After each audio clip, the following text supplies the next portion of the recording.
QS, World Future Skills Index. Skills is a theme, a topic that's dominated discussion, I think, over the last 48 hours, and we wanted to spend a little bit of time this morning delving into that topic in more detail. My aim is to, I hope, arm you with some insight into how the world of work is changing, to introduce you to our new framework to assess future skills readiness for higher education institutions and economies more broadly.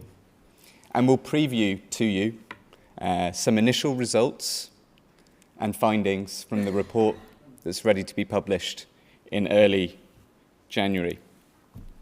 Before we get started, as Anton said, my name is Matteo Quacquarelli. I'm the Vice President of Strategy and Analytics at QS, and I thought I'd start the session today with a trip down memory lane, an introduction to QS for those of you that don't know us too well, and go back 34 years to when QS was founded by our founder and president, my father, Nunzio Quacquarelli, in his dorm room at the Wharton School of Business as an international student who had struggled to identify and decide on the course avenues that were available to him in international education to put him on his future entrepreneurial career path. And he founded QS, therefore, with a simple but quite ambitious mission, one that we still adhere to today, and that's to empower motivated people all over the world to fulfill their potential through educational achievement, international mobility, and career development. And over those 34 years, we partnered with thousands of institutions globally to enable them to achieve excellence in higher education across the axes of performance and recruitment, central tenets to our mission. However, in more recent times, it's the latter dimension of our mission, career development, that's become increasingly central to the way that QS aims to support and provide insight to governments, to higher education institutions, industry, and most importantly, to students around the world. This focus accelerated over the past 18 months. In 2023, many of you will know we evolved the methodology of our QS World University rankings, uplifting the weighting of employability metrics within the methodology and increasing the number of metrics we assess within this category, really ensuring that the central drivers behind students' decisions to engage in higher education increasingly focused around career outcomes and employability was central to the methodology for the next years to come. In early 2024, we announced the acquisition of QS One Mentor, a student-facing, skills-focused platform that enables students to assess their skills gaps in relation to the jobs and occupations that they aspire to go into, giving insight to our university partners into the skills and jobs demanded or aspired by their student body. And latterly, a few months ago, we announced the acquisition of Holon IQ, a market intelligence platform providing predictive analytics into labour markets and skills, with global communities connecting industry with higher education for advancing skills alignment.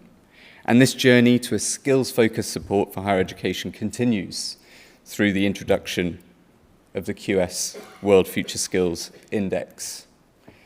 So why this doubling down? Why this central focus? It's clear that the world of work is changing, and we're at a critical inflection point in the history of workforce development.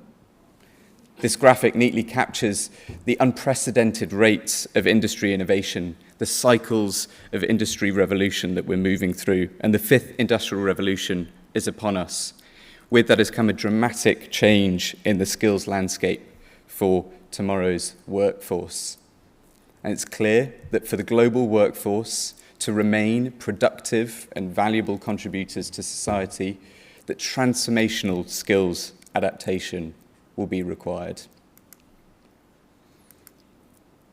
the risk of doing nothing. A recent McKinsey report suggested that by 2030, up to 14% of the global workforce were at risk of occupational displacement. 375 million people worldwide needing to move out of their current occupational category as a result of automation, digital disruption, and industrial change. This risk evenly distributed, as you can see on this graphic, across the global north and the global south. From QS HolonIQ data, we can predict that occupational categories at risk include those in farming, administrative and executive secretary roles, data entry and business intelligence, business and project management, and machinery workers, all classified as at the highest risk, signalling that this is not a narrow displacement of the workforce, but a broad and extensive moment of change. One that will reshape the global job market around three key areas in digital, AI, and green. A recent World Economic Forum Future of Jobs report outlined that by 2030 they expect to see a 35% increase in digital skills in the global labour market. 60% growth in AI skills by 2030, fueling innovation and new job opportunities, and 24 million new green jobs through a similar time frame, driving the shift towards sustainability. But it's not just the shift in skills category focus that it's important to pay attention to. It's the underlying rate of change within these skills categories that presents such risk to the workforce. And we can see this already in the rapid skills evolution for AI. Using QS One Mentor data, analysing over 280 million global job postings, we can see how demand for AI skills has evolved over time. In just 5 years alone, traditional AI skills in machine learning, relational databases, big data, statistical analysis, data mining have all significantly decreased in proportional relevancy in favour of more automated, cloud-based skills, signalling a transition of global businesses away from bespoke AI development to a world of AI maintenance, prompt interpretation. In such a short space of time, I find this change pretty staggering. So change is upon us, and action is clearly required to support the future workforce. And this skills-led transformation will affect the full ecosystem of societal stakeholders, but it's an intensely complex, nuanced landscape, and different economies and higher education systems around the world are at different stages of preparedness in being able to tackle and take advantage of this next wave of industrial change. We believe fundamentally at QS that higher education must be at the heart of this change. So in conversation with government ministries and higher education senior leaders, we sought to provide our partners with a simplified framework and a relevant set of measures to assess their preparedness, to benchmark themselves versus peers, and to set a skills-led transformation agenda at governmental and institutional level. As such, we designed our inaugural QS World Future Skills Index, an index that will draw on reliable third-party data sets for economic measures, proprietary measures, which you have all come to understand and trust from QS, as well as some new applications of QS data to interpret higher education performance in the world of skills-led industrial change. I'll spend a few moments introducing you to the index before we then preview some results. Our objective, empowering governments and higher education to align education and skills with future demands in AI, digital, and green economies, fostering innovation, talent development, and sustainable workforce competitiveness globally. Our Future Skills Index is built up of 4 composite sub-indicators to aid you in this evaluation. Skills fit, number 1. How satisfied are employers with the skills that graduates from your universities bring to their roles today? Academic readiness, number 2. How prepared is your institution and your country's higher education system to deliver the skills-led learning to drive the future of work? Together, these first 2 sub-indicators provide an indicator of the potential future skills supply by an economy and its higher education system. Future of work, number 3. The already preparedness of employers in your country or region to demand the next wave of innovative skills. And economic transformation, the investment power and growth trajectory of your country's economy that signals its adaptability through this next industrial wave. These latter 2 indicators provide an insight into potential future skills demand. Together, these sub-indicators are compiled to produce the QS World Future Skills Index. And so I'll just spend a moment going through the underlying methodology for each of these sub-indicators. Skills fit, as I mentioned, that measures the skills alignment of the workforce today with the needs of employers. Using the QS Global Employers Survey, surveying over 10,000 employers globally with over 100,000 nominations over a 3-year period, we ask employers the importance of and satisfaction with graduates from your universities in delivering the associated human and specialized skills. The Skills Fit Index creates a composite score by country. We weight this through the distribution of universities in your country or region across different World University Rankings performance intervals and adjust through the application of the Human Capital Index to provide a country-level skills fit score, an assessment of skills alignment today. Academic readiness uses our QS subject rankings data of over 5,100 evaluated universities. It combines a mean subject ranking score by country with a country-specific score for subjects related to AI, digital, and green skills. We weight your academic excellence against the supply-demand fit of your country's higher education system with its national population size. The future of work. As I mentioned, this measures the existing demand from employers for future skills. Using our QS1 Mentor data of over 280 million global job postings, searching for just under 10,000 skills across AI, digital, and green, using QS's proprietary skills taxonomy. We found reference to over 180 million skills in our job postings over a 5-year period. An average 28% growth year on year in digital, AI, and green skills demanded. And this future of work score calculates the skills penetration of skills within these categories across national economies. Economic transformation pulls in the following composite measures across economic capacity, workforce readiness, future-oriented innovation, and sustainability. We've adjusted the weighting of each metric within these categories in accordance with its correlation to the overall objective of evaluating a country's economic transformation ability to provide a measure of your economy's adaptability and ability to yield advantage from future skills and the future of work.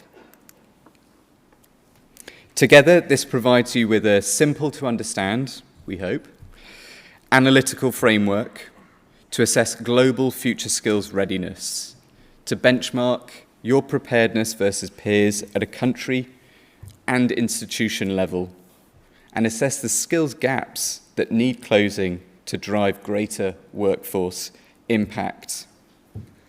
We believe this is the first index of its kind to seek to understand the relationship between higher education and the future of work. And so it's with great privilege, I'll now preview the initial and indicative top 20 results of our index. We evaluated 95 countries in total. 81 have been included in the final index. The US, UK, Germany, Australia, and Canada make up the top 5. The composite scores will be provided and broken down within the index itself. If we look at the top 10 prepared economies in the European region, top performing within this context is the UK, Germany, Netherlands, Switzerland, and France. 35 countries from the European region have been included within the index overall. 55% of countries in the top 20 performing are from the European region. But I think what's really interesting about this index is when you start to delve in and understand and analyze the relationship between those sub-indicators and how they've enabled that prioritization or ordering within the index. Our analysts at QS produced a cluster analysis that helped us to identify 2 dominant clusters of economies and higher education systems around the world. The first that we term the rapid industry innovation cluster.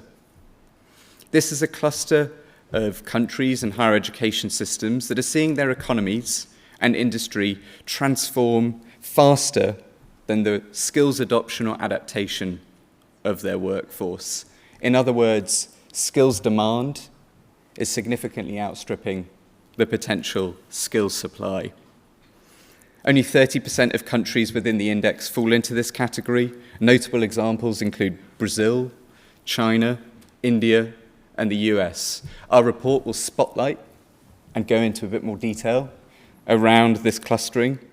But what's the action required within this cluster? Herein we identify that policy and higher education must work together to identify those industries, occupations, and workers most at risk of displacement, and to engage in large-scale reskilling of the workforce, a long-term solution. In the short term, while skills gaps exist within the economy, and there's the possibility of productivity decline, the opportunity exists for policy to leverage the excellence of higher education in attracting international talent to close those skills gaps using targeted immigration policy as a lever. Our second cluster identified was what we termed the workforce readiness cluster, a cluster of economies that are seeing, or a cluster of economies wherein the potential for supply of future skills-ready workers is strong, but there is insufficient economic growth and/or innovation to yield value from these skilled workers. The remaining 70% of countries within the index fall into this cluster to varying degrees, and notable examples include the UK, Netherlands, Canada, Malaysia, and Vietnam. Here, different stimulus needs to be provided. Again, utilizing the strength of higher education to form global research partnerships to drive research innovation, fueling that through the value chain into industry, through close industry partnerships to drive economic innovation and growth. Lots of data in a short space of time, I apologize. So what role does higher education play in all of this? It's sort of implicit in the actions laid out over those last 2 slides, the role that higher education can play to stimulate economies, to drive workforce transformation. And we sought to analyze that relationship between the sub-indicators to really assess this possibility. And what we identified was that there was strong positive correlation between a thriving economy and the satisfaction of that country's employers with the skills of its workforce today. Perhaps unsurprising. As equal is the correlation between that satisfaction and the excellence of that country's higher education system. signalling that higher education can still be at the centre of future workforce transformation. But there's no guarantee. Without change, there is likely to be a growing global decline in skills alignment over the next 10 to 15 years. And I think within this room and over the discussions of the last 48 hours, we're all in agreement that we hold an absolute responsibility to the current workforce, to our future students, to ensure that they're not being displaced in tomorrow's workforce. As a consequence, higher education systems will need to build greater agility to sit at the centre of workforce transformation, connecting government policy, the future workforce, and industry through policy enablement to deliver long-term workforce reskilling, using short-term recruitment capability to close identified skills gaps within your economy, through innovation, developing lifelong and personalised learning paths for students, aligning with industry needs, through integrated, modular learning, curricular advancement, delivering the rapid and qualified skills adoption to drive productivity in tomorrow's workforce. And finally, industrial innovation, to be at the centre of industry innovation through advancing international research partnerships and industry connectivity, in turn driving performance excellence for your higher education institution. The priorities, of course, will be nuanced to your country's future skills mix, the current and future performance trajectory of your institution, and the needs of students internationally. This is where QS seeks to partner and support your institutions and government ministries, connecting higher education, government policy, employer demands, and students through our market intelligence and benchmarking to diagnose your current and future skills gaps, through our capabilities in supporting universities worldwide and attracting high-value international talent to fill short-term skills gaps through our student recruitment capability, accessing our frameworks to assess your necessary innovations in skills-led teaching and learning, evaluating and adapting your portfolio and curricula through our advisory support to deliver the future skills of tomorrow, creating and tracking those personalised and skills-led learning journeys for your students through QS1 Mentor, and convening with industry and sector partners on platforms such as those that we're at today to drive connectivity and research innovation.